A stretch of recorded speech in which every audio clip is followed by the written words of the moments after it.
কাউকে আসামি বানানো হয়েছে, কাউকে আবার সাক্ষী বানানো হয়েছে। একজন বিচারক নিম্ন আদালতে যে ফাইন্ডিং দিয়েছেন, মনে হচ্ছে তিনি একটা রাজনৈতিক বক্তব্য দিচ্ছেন।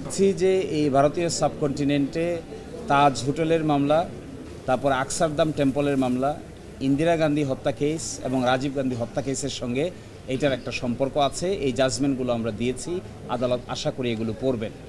তার সাথে আমরা বলেছি যে স্বীকারোক্তিমূলক জবানবন্দি নিয়ে যে ধরনের ঘটনা ঘটছে, যেভাবে টর্চার করে স্বীকারোক্তিমূলক জবানবন্দি নিয়েছে, এটার একটা পার্মানেন্ট সলিউশন করা দরকার।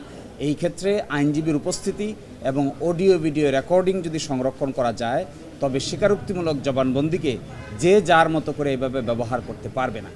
আর জনাব কায়সার কামাল সাহেব যেটা বলছেন, আমি দেখিয়েছি এখানে যে এই মামলার ফার্দার ইনভেস্টিগেশন করতে গিয়ে পুলিশের অফিসার, ডিজিএফআই, এনএসআই এর মধ্যে এক ধরনের বিশৃঙ্খলা তৈরি করার চেষ্টা করা হয়েছে।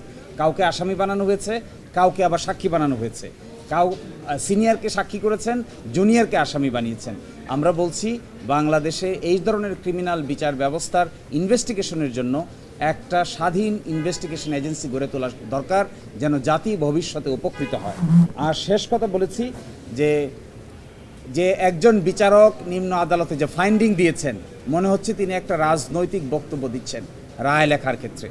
এইটা আমরা আদালতের নজরে এনেছি নিম্ন আদালতের বিচারকদের জন্য, এই ক্ষেত্রেও যেন কোনো একটা কিছু তারা বলেন।